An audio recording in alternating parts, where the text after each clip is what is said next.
ప్రభువైన యేసుక్రీస్తు నామములో మీ అందరికీ కూడా నా ప్రేమ వందనాలు తెలియజేసుకుంటూ ఉన్నాను. దేవునికి స్తోత్రం. 2025 సంవత్సరం మొదటి పునరుత్థానంలో సజీవుల లెక్కల్లో ఆయన సన్నిధిలో ఆయన స్తుతించడానికి చూపిన గొప్ప కృపను బట్టి దేవాది దేవునికి ఒక స్తోత్రం చెల్లిద్దామా? హల్లెలూయా, స్తోత్రం స్తోత్రం స్తోత్రం స్తోత్రం స్తోత్రం. ఆమేన్. దేవునికి స్తోత్రం. ఈ మొదటి పునరుత్థానపు ఆరాధన కొరకై, ధ్యానము కొరకై పరిశుద్ధ గ్రంథమైన బైబిల్లో నుండి అపోస్తలుడైన పౌలు గారు రోమీయులకు రాసిన పత్రిక 12వ అధ్యాయము మొదటి వచనాన్ని చదువుకుందాం. కాబట్టి సహోదరులారా, పరిశుద్ధమును దేవునికి అనుకూలమైన సజీవ యాగముగా మీ శరీరములను ఆయనకు సమర్పించుకొనుడని దేవుని వాత్సల్యమును బట్టి మిమ్మల్ని బతిమాలుకొనుచున్నాను. చాలండి. అపోస్తలుడైన పౌలు గారు రోమియోలో ఉన్నటువంటి సంఘానికి లేఖ రాస్తూ మాట్లాడుతున్నటువంటి ఒక మాట ఏంటంటే, బ్రతిమిలాడుతున్నాను. ఆయన ఏం చేస్తున్నాడంటే, అంటే హెచ్చరించడం చేతగాక, గద్దించడం చేతగాక, కోపించడం చేతగాక, ఆయన ఎప్పుడు హెచ్చరించలేదా, గద్దించలేదా, కోపించలేదా? కొరింథీ సంఘాన్ని ఏమన్నారండి? ఉప్పొంగుచున్న వాళ్ళ మాటలు చూస్తున్నా, మాటలు వింటున్నా, క్షమించాలి, చూస్తున్నా కదా, వింటున్నా, వాళ్ళ మాటలు కాదు, నేను అక్కడికి వచ్చి వాళ్ళ క్రియలేంటో చూస్తా. పెద్ద మేము పరిశుద్ధులు, మాలో తప్పేమీ లేదని ప్రగల్భాలు పలుకుతున్నారంట.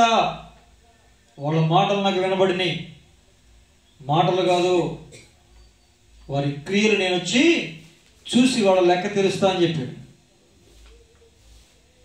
కానీ ఇక్కడ మాట్లాడుతున్న మాట ఏంటంటే, బతిమలాడుతున్నాను అన్నాడు.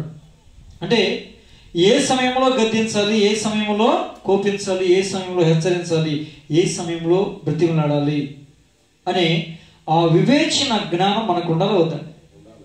ఇప్పుడు చిన్నపిల్లలు తప్పు చేస్తారు, వాళ్ళని కోపపడాల్సిన సమయం ఉంటుంది, గద్దించాల్సిన సమయం ఉంటుంది, ఒకటి కొట్టాల్సిన సమయం ఉంటుంది, బ్రతిమలాడాల్సిన సమయం ఉంటుంది. అన్ని సమయాల్లో ఒకేలాగా ఉంటామంటే అవుతుందా? ఉంటుందండి? ఉండదు. అన్ని సమయాల్లో బ్రతిమలాడుతాను అంటే పాడైపోతాడు, అన్ని సమయాల్లో కొడతాను అంటే వాడు దెబ్బలకు అలవాటైపోతాడు. ఏది ఒకేలాగా ప్రవర్తించినా, ఒకేలాగా మనం ఆ చిన్న పిల్లల్ని ట్రీట్ చేసినా ప్రమాదమే. ఏ సమయంలో ఏమి చేయాలో, ఎలా ఉండాలో మనం ఏం చేయాలి? ఎరిగిన వారముగా ఉండాలి. ఆ విధంగా 12వ అధ్యాయంలోకి వచ్చిన తర్వాత ఈ పౌలు గారు రోమా సంఘానికి చెబుతూ రాస్తున్నటువంటి మాట ఏంటంటే, నేను మిమ్మల్ని బ్రతిమిలాడుతున్నాను. ఎందు నిమిత్తం బ్రతిమిలాడుతున్నారో తెలుసా? ఆ విషయాన్ని మనం చాలా జాగ్రత్తగా ఆలోచన చేయాలి. ఎందు నిమిత్తం ఆయన బ్రతిమలాడుతున్నారు అంటే, పరిశుద్ధముగా సజీవ యాగముగా మీ శరీరాన్ని దేవునికి సమర్పించండి, అది దేవునికి అనుకూలమైన విషయం. ఆ విషయం నిమిత్తమే మీరు ప్రయాసపడాలని నేను మిమ్మల్ని బ్రతిమలాడుతున్నా. అంటే దేవునికి అనుకూలమైన విషయం ఏదుందో ఆ విషయాన్ని మీరు చేయడానికి, ప్రయాసపడడానికి, ఆ విషయం చేసి దేవునికి ఇష్టలుగా మారడానికి మీరు ప్రయత్నం చేయాలని నేను మిమ్మల్ని బ్రతిమలాడుతున్నా అని చెప్తున్నాను.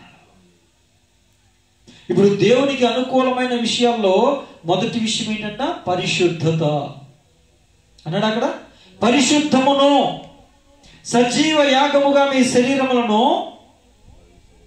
ఆయనకి సమర్పించుకునుట దేవునికి అనుకూలమైన విషయం. ఇక పరిశుద్ధత, మరి సేవకులు పదే పదే మాట్లాడుతున్న మాట ఏంటంటే, ఇది ఒక పరిశుద్ధ సంవత్సరం.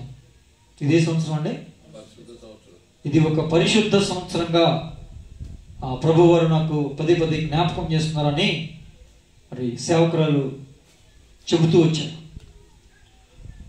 మనం 2024 సంవత్సరం వాచ్ నైట్ సర్వీస్లో మనం మాట్లాడిన మొదటి విషయాల్లో, కొన్ని విషయాల్లో మొదటి విషయం ఏంటండి?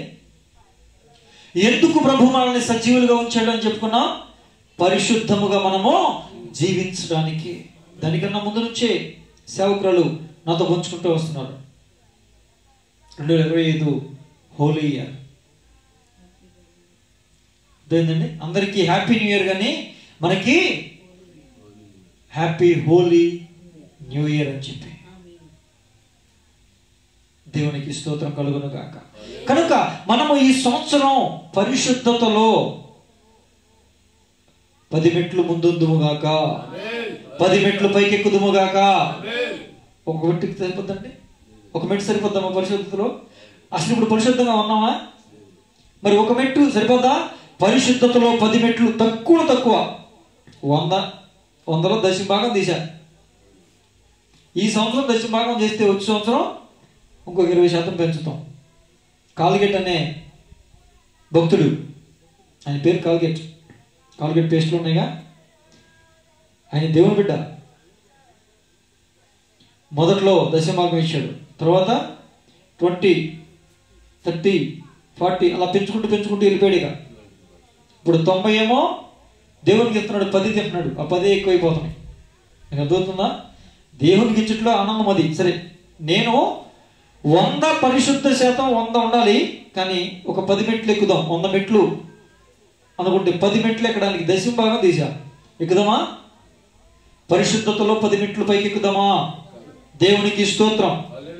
ప్రియమైన దేవుని బిడ్డలారా, ఇప్పుడు దేవుడు పరిశుద్ధుడు కనుక మనం కూడా ఎలా ఉండాలండి? పరిశుద్ధంగా ఉండాలి.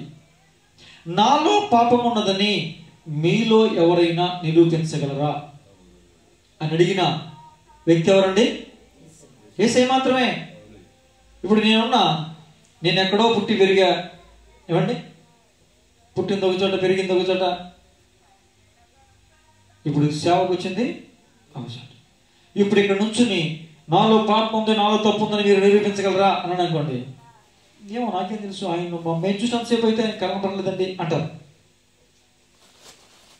అవునా? లేదంటే చిన్న కోపం ఉందండి అంటారు. అంతేగా? ఎందుకని?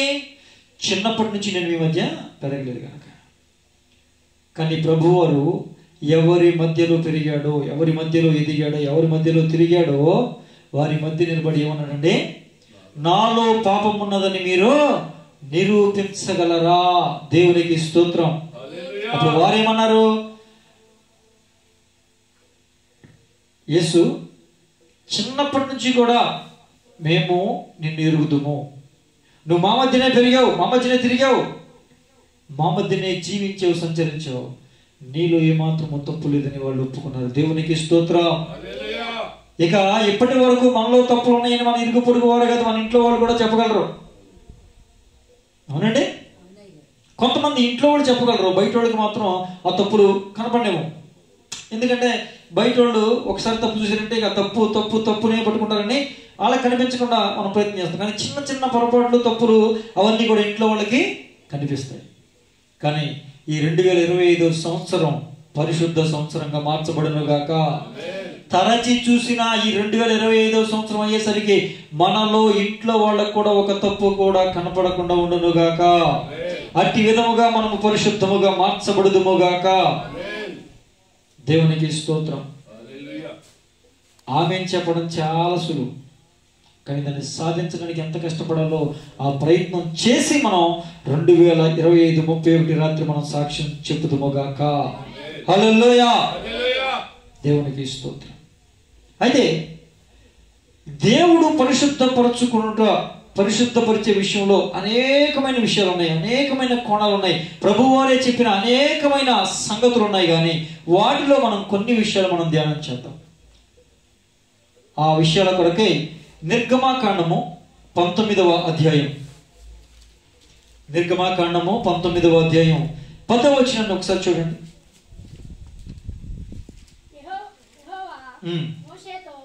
నీవు ప్రజలకు వెళ్ళి నేడును రేపును వారిని పరిశుద్ధపరచుము. వారు తమ బట్టలు ఉదుకుని 3వ నాటికి సిద్ధముగా నుండవలెను. 3వ నాడు యెహోవా ప్రజలందరి కన్నుల ఎదుట సినాయి పర్వతం మీదకి దిగివచ్చును. దేవునికి స్తోత్రం కలుగును గాక. దేవుడు మా కుటుంబంలోకి రావాలి, దేవుడు మాలోనికి రావాలి, దేవుడు మా సంఘంలోకి రావాలి. అని ఆశపడి ప్రార్థన చేస్తామమ్మా? చేస్తాంగా? ఇప్పుడు ఆయన దిగి రావాలి అంటే కొన్ని విషయాలు జరగాలంట. మోషేని సీనాయి కొండ మీదకి తీసుకెళ్ళి అనేకమైన సంగతులు చెబుతూ, మోషే ఇప్పుడు నీవు ప్రజల యొద్దకు వెళ్ళి నువ్వు ఒక మాట చెప్పాలి, నువ్వు ఒక పని చేయాలి. ఏంటో పని అంటే వాళ్ళని నువ్వు పరిశుద్ధపరచాలి.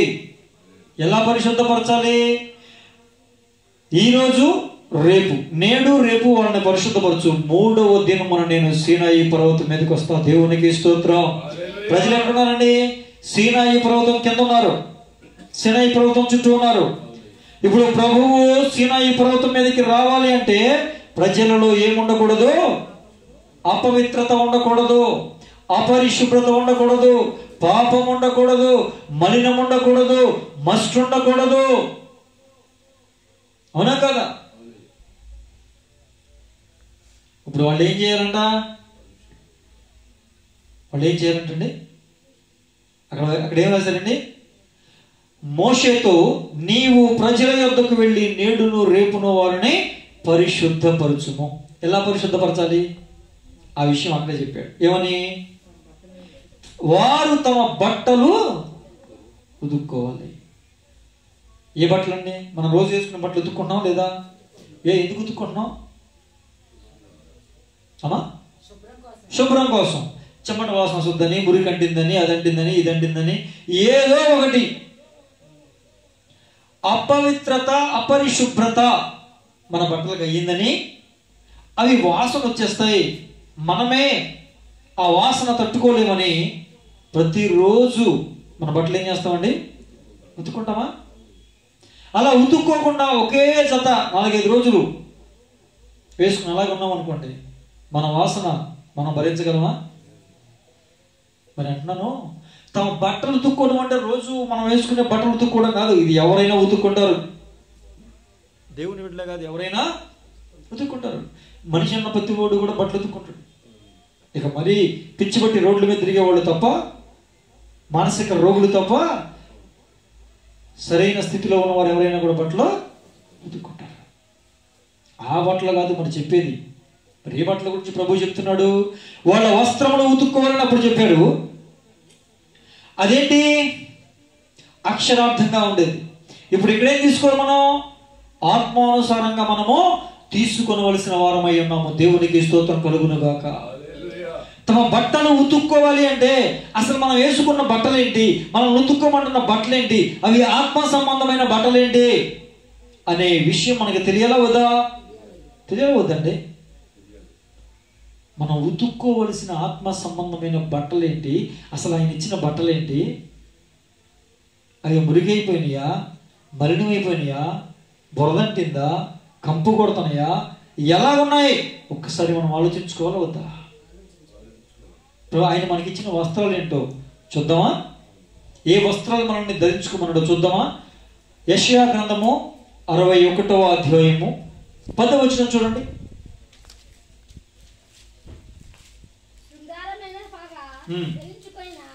పెండ్లి కుమార్తె రీతిగాను ఆభరణములతో అలంకరించుకొనిన పెండ్లి కుమార్తె రీతిగాను ఆయన రక్షణ వస్త్రములను నాకు ధరింపజేసి ఉన్నాడు. దేవునికి స్తోత్రము కలుగును గాక. ఇప్పుడు ఏ వస్త్రాలు మనకు ఆయన ఇచ్చాడండి? చెప్పాలి, ఏ వస్త్రాలు ఇచ్చాడండి? రక్షణ వస్త్రాలు. కనపడుతున్నాయి? మరి రక్షణ వస్త్రం కనపడద్దా పైకి? అందుకే ఆత్మ సంబంధమైన వస్త్రాలు ఉతుక్కోవాలి. పై బట్టలు ఎవరైనా ఉతుక్కుంటారు, చిన్న మచ్చబడితే కూడా వెంటనే తీసేసి కొత్త బట్టలు చేసుకుంటాం. మరి లోపు దేవుడు ఇచ్చినటువంటి రక్షణ అనే వస్త్రం ఇచ్చాడుగా, ఇచ్చాడా? అది ఎలా పోల్చాడు? శృంగారమైన పాగా ధరించుకున్న పెండ్లి కుమారుని రీతిగాను, ఆభరణములతో అలంకరించబడిన పెండ్లి కుమార్తె రీతిగా నీకేమిచ్చాడంట? రక్షణ అను వస్త్రాన్ని ఇచ్చాడు. రక్షించబడ్డారా? వివాహం అన్ని విషయాల్లో ఘనమైనదా? మరి ఘనమైన విషయానికి ఘనమైన బట్టలే వేస్తారా? మరి అంత ఘనముగా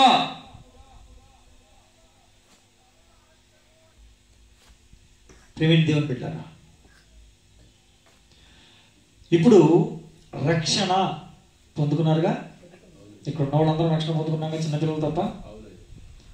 మరి రక్షణ వస్త్రం ఇచ్చినప్పుడు శుభ్రంగానే ఉందిగా, పరిశుద్ధంగానే ఉందిగా, పవిత్రంగానే ఉందిగా, తెల్లగానే ఉందిగా. ఇప్పుడు ఎలా ఉంది?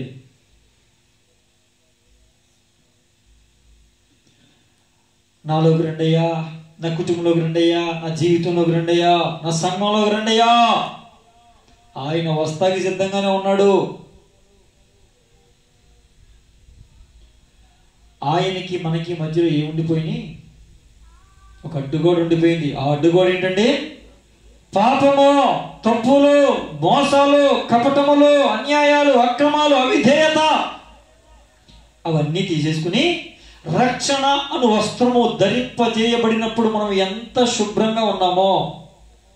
బాప్తిసం పొందినప్పుడు అన్నీ ఒప్పుకున్నావానన్నా? విడిచిపెట్టావా? మళ్ళీ చిన్న చిన్న మురుగు అంటిందిగా. మీకు కూడా అంతే కదమ్మా, అందరికీ అంతే కదా నాన్న? నాకు కూడా నేను దిగొచ్చినండి. నేను చెప్తున్నాగా, ఎప్పుడు చెప్తా. నాకు అందుట్లో భయం లేదు. ఎందుకంటే అంత మా పరిశుద్ధుని ఏం కాదు, నేను గొప్పగా ఎంచుకునే అవసరం క్యారెక్టర్ ఏం కాదు. నన్ను నేను హెచ్చించుకున్నానంటే తగ్గించబడతా. నన్ను నేను తగ్గించుకుని అందరితో పాటు సమానంగా ఎంచుకుంటే నేను దేవుడు నన్ను హెచ్చిస్తాడు. దేవునికి స్తోత్రం. వాక్యము రెండంచుల వాడగలిగిన ఖడ్గం. ఖడ్గం అంటే ఇలాగే పట్టుకుంటాగా, అటువైపు నుంచి ఎంత పొదురు ఉంటుందో ఇటువైపు నుంచి కూడా అంతే పొదురు ఉంటుంది. వాక్యం మాట్లాడుతున్నప్పుడు హృదయాలని ఏ విధంగా గాయపరుస్తుందో ఇటు నుంచి కూడా బోధించేవాడు అదే విధంగా లోపాలు ఉంటే ఖచ్చితంగా గాయపరుస్తుంది. దేవునికి స్తోత్రం. హల్లెలూయా, హల్లెలూయా. ప్రియమైన దేవుని బిడ్డలారా, రక్షణ అనే వస్త్రం ఎలా ఉంది? అసలు దాన్ని ఉతుక్కుని ఎంతకాలం అయింది? దాన్ని శుభ్రం చేసుకుని ఎంతకాలం అయింది? ఇప్పుడు తెల్ల చొక్కా ఉందండి. ఇప్పుడు ఈ తెల్ల చొక్కా మీద ఇప్పుడు నేనేమన్నా చిన్న మరక పడింది అనుకోండి, ఏం చేస్తా? పాస్టర్ గారు రుద్దేస్తారు, సబ్బు తిరుగుతారు, ఇద్దరు అంతా రుద్దుతారు, ఏదో ఒకటి చేస్తారు. ఎవరో ఒకరిని అడుగుతారు, ఇలా మరక పడిపోయింది, ఏమైపోయింది, షర్ట్ అంతా పాడైపోతుంది, ఇప్పుడు వేసుకోవడానికి అవదో, ఆ మచ్చ కనపడుతుంది అని అడుగుతారు. అప్పటికి అవ్వకపోతే ఏం చేస్తారు? డ్రై క్లీనింగ్ ఇచ్చి వాళ్ళతో ఏదో చేపిస్తాం. అవునా కదా? మొత్తానికి ఏం చేస్తాం? ఒక చొక్కాకి మచ్చ అంటితే ఏం చేస్తామండి? దాన్ని ఏదో ఒక తిప్పలు పడి ఏదో ఒక ప్రయత్నం చేసి ఎలాగో ఒకలాగా మచ్చని శుభ్రం చేస్తామా? మరి రక్షణ అను నీ వస్త్రం దేవుడు నీకు ఇచ్చాడు కదా, ఆ వస్త్రం మురికైపోయి ఎంతకాలం అయింది? అసలు దాని మీద మచ్చలు పడి ఎన్ని మచ్చలు పడినాయి, ఎన్ని డాగులు పడినాయి, ఎంత మురికంటింది? ఆ మురికిని నువ్వు కడుక్కోవడానికి ఇష్టపడుతున్నావా? అసలు ఆ మురికంటిందన్న విషయం నీకు సోయిలో ఉందా? నా రక్షణ వస్త్రం మలినమైపోయింది, మచ్చలు పడిపోయినాయి, డాగులైపోయాయి, కళంకమైపోయింది. పాపము చేత, తప్పు చేత, అవిధేయత చేత, అక్రమము చేత, అన్యాయము చేత అది నాశనం అయిపోయిందనే ఆలోచన కానీ సోయి కానీ మనకి ఏమైనా ఉందా? అసలు ఆ విషయం మీద ధ్యాస ఏమైనా ఉందా? ప్రార్థన చేయండి. అంటే ప్రభువా నాలోనికి రండయ్యా, నా కుటుంబంలోకి రండయ్యా, నా సంఘంలోకి రండయ్యా. ఆయన వస్తాడు. ఆయన సీనాయి పర్వతం మీదకి ఎప్పుడు వస్తానని చెప్పాడండి? ముందుగా వీరు పరిశుద్ధపరుచుకుని వారి వస్త్రాలు ఉతుక్కుంటే అప్పుడు నేను సీనాయి పర్వతం మీదకి దిగి వస్తా. దేవునికి స్తోత్రం. హల్లెలూయా, హల్లెలూయా. పరిశుద్ధపరుచుకుంటేనే దేవుడు నీలోనికి కానీ, నీ కుటుంబంలో కానీ, నీ సంఘంలో కానీ దిగి వస్తాడు. పరిశుద్ధత లేకుండా ఆయన ఎవరి యొద్దకు రాడు. దేవునికి స్తోత్రం. రక్షణ అనే వస్త్రాన్ని నువ్వు ఏం చేయాలి? ఇప్పుడు ఈ పూట ఉతుక్కోవాలి. ఏ నీళ్ళతో? ఏ నీళ్ళతో? వాక్యం అనే నీళ్ళతో, యేసు రక్తం అనే నీళ్ళతో కడుక్కోవద్దండి. మామూలు నీళ్ళతో మచ్చపోతే ఇంకోటి ఏదో వేస్తాం. అవునండి? అది దాంతో కూడా పని అవ్వకపోతే ఇంకొకటి ఏదో లిక్విడ్ వాడతాం, దాంతో కూడా పని అవ్వకపోతే ఇంకోటి ఏదో లిక్విడ్ వాడతాం. మరి మన అంతరంగములో, హృదయాంతరంగములో ఆత్మ సంబంధమైన రక్షణ వస్త్రం అనే ఆ వస్త్రానికి మలినం అంటితే దాన్ని శుభ్రం చేసుకోవాలంటే వాక్యము చేత శుభ్రం చేసుకుంటాం. రెండోది యేసు రక్తము చేత మనము మన మలినాలు, మన పాపాలు, మన వస్త్రాలు ఉతుక్కోవాలి.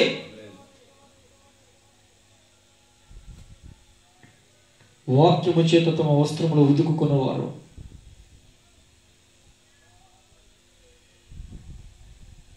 ఈ పూట రక్షణ అనే వస్త్రం ఉదకబడాలి. దేవునికి స్తోత్రం కలుగును గాక. హల్లెలూయా, హల్లెలూయా. అందుకే చదవవలసిన లేదు కానీ 132:16 అంటాడు, రక్షణను వస్త్రముగా ధరింపజేశాను అంటాడు. రక్షణే ఒక వస్త్రంగా మనకి ధరింపజేశాడు. ఆ రక్షణ వస్త్రం ఎలా ఉంది? ఆ రక్షణ వస్త్రం మీద ఎన్ని మచ్చలు ఉన్నాయి? ఆ రక్షణ వస్త్రం మీద ఎంత డాగ్ ఉంది? ఆ రక్షణ వస్త్రం మీద ఎన్ని పాపాలు ఉన్నాయి? ఆ రక్షణ వస్త్రం మీద ఎన్ని దోషాలు ఉన్నాయి? ఆ రక్షణ వస్త్రం మీద ఎన్ని మోసాలు ఉన్నాయి? ఆ రక్షణ వస్త్రం మీద ఎంత అన్యాయ అక్రమాలు ఉన్నాయి? అవిధేయ జీవితం ఉంది. ఒక్కసారి మనల్ని మనం పరిశీలన చేసుకోవాలి. ఏ మాత్రం చిన్న మచ్చ మనకు ఉందని అనిపించిన వెంటనే దాన్ని శుభ్రం చేసుకోవాల్సిన బాధ్యత మన మీద ఉన్నది. దేవునికి స్తోత్రం కలుగును గాక. ఇప్పుడు మోషే గారు అంటే దైవజనుతో పోలికే కదా. దేవుడు ఏమని చెప్పాడు మోషే గారితో? వాళ్ళని పరిశుద్ధపరచు. ఎలా పరిశుద్ధపరచాలి? నువ్వు వెళ్ళి రేపు 2 దినములు మీరు మీ వస్త్రాలు చూసుకుంటే 3వ దినమున ప్రభు వస్తాడు అని చెప్పాలంతే. చెప్పడం మనకి ఏం బాధ్యత? ఇప్పుడు చేసిన బాధ్యత ఎవరిది? పాలెంలో ఉన్న ప్రజలది. ఇప్పుడు దేవాది దేవుని ద్వారా దైవజనులు వాక్యాన్ని ప్రకటించడం మా బాధ్యత. దాన్ని పాటించి ప్రభువుని మీరు ఆహ్వానించటం, ప్రభువుని మీ హృదయంలో నివసింపజేయడానికి అవకాశం ఇవ్వడం, అదంతా కూడా ఎవరి పని? మీ పనే. నేను వ్యక్తిగతంగా వచ్చి అందరినీ శుద్ధీకరించాల్సిన అవసరం, ఈ బట్టలను నేను ఉతకడం కాదు పని. ఎవరి బట్టలాళ్ళే ఉతుక్కోవాలి, ఎవరి వస్త్రాలే ఉతుక్కోవాలి. నీ రక్షణ వస్త్రం నువ్వే ఉతుక్కోవాలి.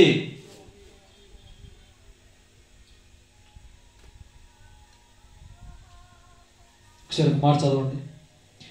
మార్కు సువార్త 11వ అధ్యాయం తీయండి.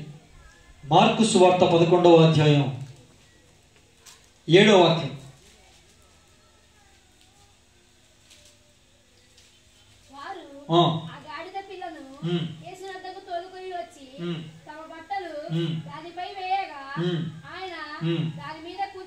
చాలండి. ఇదంతా కూడా మనకు తెలిసిన సందర్భమే కదా. మట్టలాదివారం రోజున చెప్తారు, అవునండి. ఇప్పుడు గాడిదను యేసు యొద్దకు తీసుకొచ్చారు. ఏ గాడిద? యేసు యొద్దకు తేబడిన గాడిద ఏది? కట్టబడిన గాడిదేనా? మీరు ఎదురుగా కనబడుతున్న గ్రామానికి వెళ్ళండి, అక్కడ కట్టబడి ఉన్న గాడిద పిల్ల మీకు కనిపిస్తాయి. వాటిని విప్పి తీసుకురండి. ఎవరైనా ఏమైనా అడిగితే ఇది ప్రభువుకి కావలసి ఉన్నది అంటే వాళ్ళు పంపించేస్తారని చెప్పాడు. వీళ్ళు వెళ్ళారు, అడిగారు. వాళ్ళు ప్రభువుకి కావాలి అన్నారు. కట్లను విప్పి కట్టబడి ఉన్నటువంటి, బంధించబడి ఉన్నటువంటి, ఏమండి బంధకాల్లో ఉన్నటువంటి గాడిదను విప్పి తీసుకొచ్చారు. ఎక్కడ తీసుకొచ్చారు? యేసు యొద్దకు తీసుకొచ్చారు. ఇప్పుడు యేసు యొద్దకు తీసుకొచ్చిన తర్వాత మొట్టమొదటిగా గాడిదకి ఏం చేశారండి? చెప్పండి. యేసు యొద్దకు తేగానే ప్రభు వారు గాడిదని ఎక్కేశారా? మరి ఏమెక్కారు? దాని మీద వస్త్రాలు వేశారు. పాపములో, శాపములో, లోకములో, శరీరేచ్ఛలో, భోగేచ్ఛలో, అన్యాయ అక్రమాల్లో కట్టబడి ఉన్నటువంటి, సాతాను బంధకాల చేత కట్టబడి ఉన్నటువంటి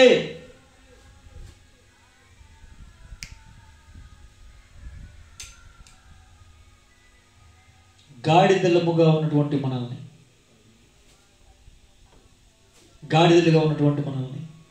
ఆ పాప శాప బంధకాల నుంచి విడిపించి యేసు యొద్దకు తెచ్చారా లేదా?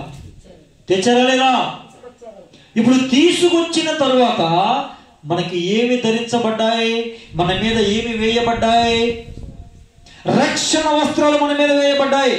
ఎప్పుడైతే రక్షణ వస్త్రాలు, ప్రశస్త వస్త్రాలు పిలుస్తారండి. తప్పిపోయిన కుమారుడు తప్పిపోయాడు, లోకానుసారంగా జీవించాడు, బుద్ధి వచ్చినప్పుడు వచ్చాడు. వచ్చిన తర్వాత వాడికి ఏ వస్త్రాలు ఇచ్చారు?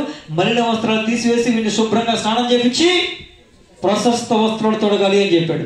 మలినమైపోయిన మన జీవితం, మలినమైన వస్త్రాలు కట్టుకున్న మనల్ని దేవుడు వాక్యము చేత కడిగాడు. ఆయన రక్తము చేత శుభ్రపరిచాడు. వాక్యం అనే పాల చేత మనల్ని స్నానం చేపించి, ఉదక స్నానం చేపించి మనకి ఏ వస్త్రాలు ధరింపజేశాడండి? ప్రశస్తమైన వస్త్రాలు ధరింపజేశాడు. ఇప్పుడు ఆ రక్షణ వస్త్రాలు, ప్రశస్త వస్త్రాలు మన మీద వేయబడినప్పుడు అప్పుడు ఎవరు కూర్చుంటారో మన మీదకి ఎవరు వస్తారు? మన మీదకి, మన లోనికి ఎవరు వస్తారు? మన కుటుంబంలోకి ఎవరు వస్తారంటే ప్రభు అయిన యేసయ్య వస్తాడు. కట్టబడిన గాడిద విడిపించబడాలి. విడిపించబడిన తర్వాత వస్త్రాలు ధరించబడాలి. వస్త్రాలు ధరించబడిన తరువాత మాత్రమే ప్రభు వారు వస్త్రముల మీద ఆసీనుడు ఉంటాడు. మరి ఆ వస్త్రాలు మలినమంటితే, అపరిశుభ్రమైపోతే, అపవిత్రం అయిపోతే చెప్పండి, ఆయన ఆసీనుడిగా ఉంటాడా? ఆయన కూర్చుంటారా? ఆయన నివసిస్తారా? ఆయన సంచరిస్తారా? నీ రక్షణ వస్త్రం ఎలా ఉంది? రక్షణ అను వస్త్రం ఎలా ఉంది? ఈరోజు నిన్ను నీవు పరిశీలన చేసుకోవాలి. రక్షించబడ్డారా అంటే మేము రక్షించబడ్డామండి, దేవుడిని నమ్ముకున్నామండి, బాప్తిస్మం కూడా పొందామండి. పొందేం చేశావు? ఆ వస్త్రాన్ని ఎలా కాపాడుకున్నావా, పాడు చేసుకున్నావా? అలాంటి విషయాలు అడగండి. అలాంటి విషయాలు అడగండి. రక్షణ పొందుకున్నామండి చెప్తాం, పొందుకున్నామని. బాప్తిస్మం వెళ్తుందా? గొప్ప, ఓకే, బాప్తిస్మం పొందుకున్నావు, గొప్ప. బాప్తిస్మం పొందినప్పుడు నీ పేరు జీవ గ్రంథంలో రాయబడింది, దేవునికి స్తోత్రం. మరలా దాన్ని అంతము వరకు, రక్షణను అంతము వరకు కాపాడుకుంటేనే రక్షించబడతాం, లేకపోతే పోయినట్టే. దేవుని బిడ్డలారా, రక్షణ వస్త్రాన్ని మీరు కాపాడుకున్నారా? అసలు రక్షణ వస్త్రం ఎలా ఉంది? నీ రక్షణ వస్త్రం ఎలా ఉంది?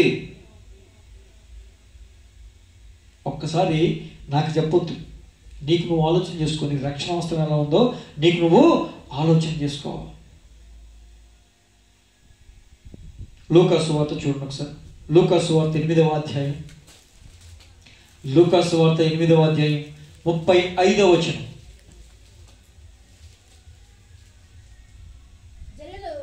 జరిగిన దాన్ని చూడవెళ్ళి యేసునొద్దకు వచ్చి, దయ్యములు వదిలిపోయిన మనుషుడు బట్టలు కట్టుకొని స్వస్థ చిత్తుడై యేసు పాదముల యొద్ద కూర్చునుట చూచి భయపడిరి. దేవునికి స్తోత్రం కలుగును గాక. ఇప్పుడు ఈ వ్యక్తి ఎవరండి? శానా దయ్యం పట్టినోడు. శానా అంటే ఎంత? 6000. నేను చెప్పట్లో వాక్యంలో ఉంది, అందుకే బైబిల్ చదివేటప్పుడు ఫుట్ నోట్ ఉంటుంది, ఫుట్ నోట్ కింద చదివితే తెలుస్తుంది. శానా అంటే ఎంత అండి? 6000. అంటే ఇప్పుడు ఒక వ్యక్తిని ఎన్ని దయ్యాలు బట్టే?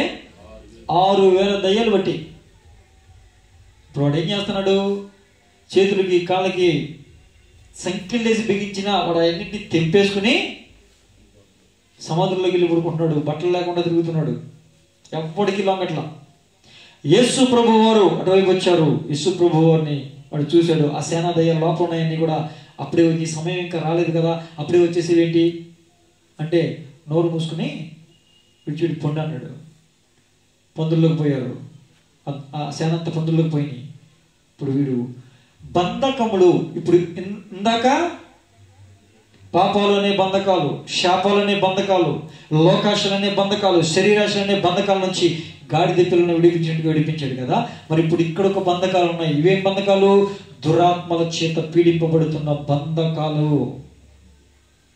ఈ దురాత్మల చేత పీడింపబడుతున్నటువంటి బంధకాల నుంచి విడిపించబడిన తర్వాత, విడిపించబడగానే వచ్చారండి. మరి ఏం జరిగింది? విడిపించబడగానే జరిగిన విషయం ఏంటి? వాడు బట్టలు కట్టుకున్నాడు. ఏ బంధకాలైనా, ఎలాంటి బంధకాలైనా, చీకటి శక్తులకు సంబంధించిన బంధకాల నుంచి విడిపించబడిన లోకాశలు, శరీరాశలు, నేత్రాశలు, జీవపడం అనే బంధకాల నుంచి నిన్ను విడిపించిన మొట్టమొదటిగా నీకు ధరింపజేసే వస్త్రం పేరే రక్షణ వస్త్రం. దేవునికి స్తోత్రం కలుగును గాక. ఆ రక్షణ వస్త్రం నువ్వు కాపాడుకోవాలి. ఆ రక్షణ వస్త్రం ఎలా ఉందో నువ్వు చూసుకోవాలి. మురికి అంటకూడదు, పాపం అంటకూడదు, మలినం అంటకూడదు, మస్ట్ అంటకూడదు, అన్యాయ అక్రమాలు అంటకూడదు.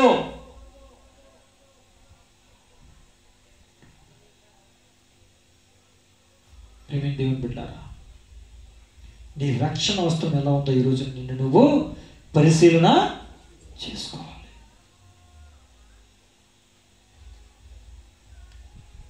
నిర్గమాకాండం 19వ అధ్యాయానికి వెళ్ళండి. నిర్గమ 19:14. పర్వతము మీద నుండి ప్రజల యొద్దకు దిగి వచ్చి ప్రజలను పరిశుద్ధపరచగా వారు తమ బట్టలు ఉతుక్కొని. చాలండి. ఇప్పుడు బట్టలు ఉతుక్కునే బాధ్యత ఎవరిదండి? పాస్టర్ కదా. రక్షణ వస్త్రం ఉతకాల్సింది ఎవరో చెప్పాలి. నేను అని చెప్పాలండి. విశ్వాసుదా అంటే మీరు విశ్వాసులు కదమ్మా?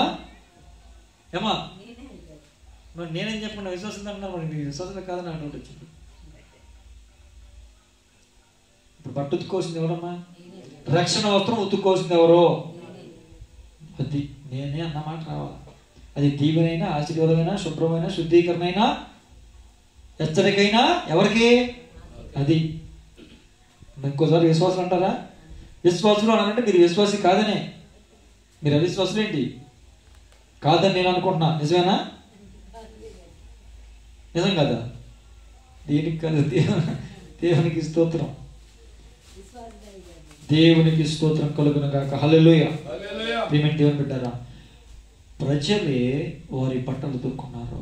అలాగే మలినమైపోయిన నీ రక్షణ వస్త్రాన్ని నువ్వే ఉతుక్కోవాలి. వాక్యం చేత ఉతుక్కోవాలి. యేసు రక్తం చేత ఉతుక్కోవాలి. ప్రతిరోజు కూడా శుద్ధి చేసుకోవాలి. రక్షణ వస్త్రాన్ని చాలా జాగ్రత్తగా మనం కాపాడుకోవాలి. ఒక్కసారి రక్షించబడి రక్షణ పొందుకుని బాప్తిసం పొందుకుంటే ఇక శాశ్వతంగా అది రక్షణగా మనకి ఉండిపోదు. ఎప్పటికీ అది రక్షణగా ఉండిపోదు. మరి ఎలా ఉంటుంది? ఎప్పటికప్పుడు ఆ రక్షణ వస్త్రాన్ని మనం కాపాడుకుంటేనే. ఇన్ని అవసరం లేదండి. ఇప్పుడు మనం మొన్న న్యూ ఇయర్ అయిందిగా, కొత్త బట్టలు కొనుక్కుంటాంగా, క్రిస్మస్లో కొనుక్కుంటాంగా. సరే, ఎప్పటికప్పుడు కొత్త బట్టలు కొనుక్కుంటాంగా. కొత్త బట్టలు కొనుక్కున్నాక దాన్ని తొడగటం, విడిచిపెట్టడం, తొడగటం, ఎడవటం, తొడగటం, ఎడవటం. అసలు దాన్ని ఉతికే పని లేదనుకోండి. ఎలా ఉంటుంది? సంవత్సరం తర్వాత ఎలా ఉంటుంది? వేస్తున్నాం అసలు ఉతకట్లా. సంవత్సరం తర్వాత ఎలా ఉంటుందమ్మా? కంపు కొట్టేస్తుందిగా, కుళ్ళు కొట్టేస్తుందిగా. పోయిన సంవత్సరం క్రిస్మస్కి నేను ఇది కొన్నాను, ఎంత బాగుందో అంటావా? ఇది కూడా అంతే. పోయిన సంవత్సరం నేను బాప్తిసం పొందుకున్నాను, 5 సంవత్సరాల క్రితం బాప్తిసం పొందుకున్నాను, 10 సంవత్సరాల క్రితం బాప్తిసం పొందుకున్నాను, 20 సంవత్సరాల క్రితం బాప్తిసం పొందుకున్నాను. నా రక్షణ వస్త్రం నాకు ఉంది. అప్పుడు బాప్తిసం పొందుకున్నప్పుడు రక్షణ వస్త్రం పొందుకున్నాను, కలిగి ఉన్నాను. ప్రభు నాకు రక్షణను వస్త్రంగా ధరింపజేశాడు. మంచిది. మరి ఇన్ని సంవత్సరాల్లో దాన్ని కనీసం పట్టించుకోకుండా, కడుక్కోకుండా, మలినాన్ని తుడిచివేయకుండా, దుమ్ము, ధూళి, బురద అన్నీ పడితే దాన్ని ఏమాత్రం పట్టించుకోకుండా ఎన్ని సంవత్సరాల తర్వాత కూడా ఇప్పుడు 10 సంవత్సరాల క్రితం రక్షించబడ్డ రక్షణ వస్త్రం బాగుందా అది చూపించగలమా ఎవరన్నా? అసలు మనం చూడగలమా? నేను చెప్పేది కూడా అదే. ప్రభు చెబుతున్న మాట కూడా అదే.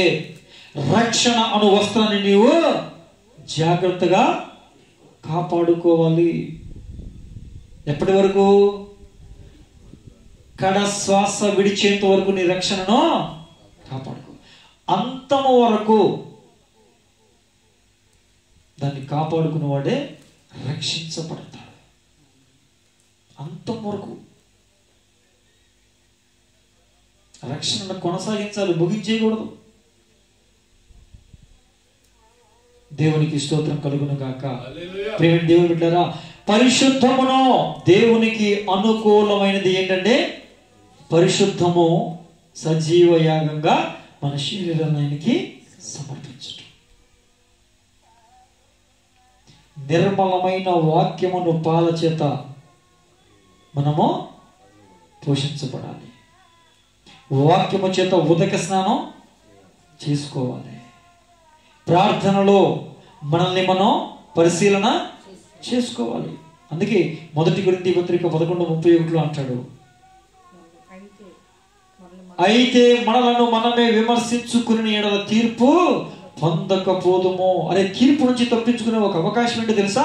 వాళ్ళని వీళ్ళని విమర్శించే విధానం కాదు. వాళ్ళలాగా వీళ్ళు ఇలాగ ఉన్నారు, వాళ్ళు అలాంటి వాళ్ళు, వీళ్ళు ఇలాంటి వాళ్ళు, అది కాదు మన ధోరణి. వాళ్ళ సంగతి పక్కన పెట్టు. నేను ఎలాగున్నాను అని నేను పరిశీలన చేసుకోవాలి, నువ్వెలాగున్నావు అనేది నీవు పరిశీలన చేసుకోవాలి. ఎవరికి వారమే వ్యక్తిగతముగా పరిశీలన చేసుకోవాల్సిన వారముగా ఉంటూ ఉన్నామో. నీకు నీవే విమర్శించుకుంటే తప్ప తీర్పు తప్పించుకునే అవకాశం లేదు.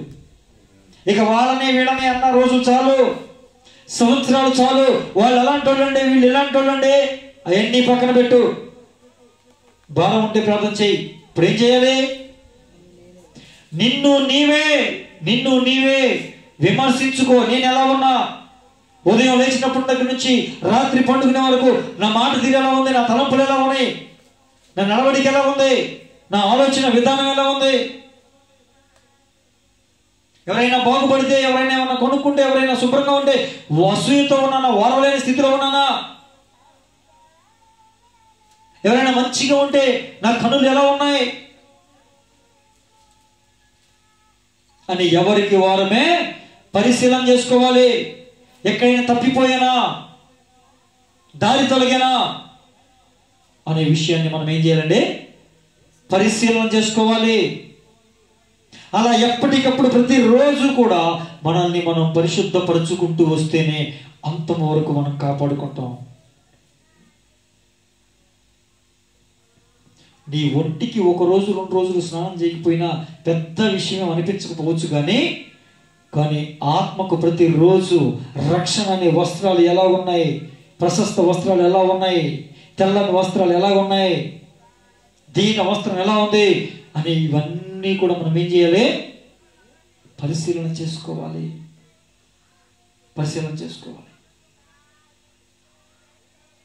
ప్రియమైన దేవుని బిడ్డలారా, ఈరోజు ఒకే ఒక మాట చెప్తున్నాను. ఈరోజు మనం దేని గురించి మాట్లాడామమ్మా? ప్రభు మనతో ఏం మాట్లాడాడు? పరిశుద్ధతలో ఏ విషయాన్ని చెప్పాడు ప్రభు మనకి? రక్షణ అను వస్త్రం పరిశుద్ధంగా ఉందా లేదా, మలినమైపోయిందా అయితే ఏం చేయాలి, భ్రష్టు పట్టిపోయిందా అయితే ఏం చేయాలి, బురదంటేసిందా అయితే ఏం చేయాలి, ఆ విషయం మనకు అందరికీ తెలుసు. కనుక రక్షణ అను వస్త్రాన్ని మనల్ని మనం ఉతుక్కుందాం, శుభ్రం చేసుకుందాం, మలినమంటకుండా కాపాడుకుందాం. ప్రభువు మనలోనికి దిగి వచ్చినట్లు, ప్రభువు మన కుటుంబంలోనికి దిగి వచ్చినట్లు, ప్రభువు మన సంఘములోనికి దిగి వచ్చినట్లు మనం ఏం చేద్దాం? చెప్పాలి. ఏం చేద్దాం? మనల్ని మనం కడుగుకుందాం. మనల్ని మనం వస్త్రాలన్నీ కూడా ఆత్మ సంబంధమైన వస్త్రాలని ఉదుకుకుందాం. మనల్ని మనం పరిశుద్ధపరచుకుందాం. అట్టి కృప ప్రభు మనందరికీ దయచేయునుగాక. హల్లెలూయా. ప్రార్థన చేసుకుందాం.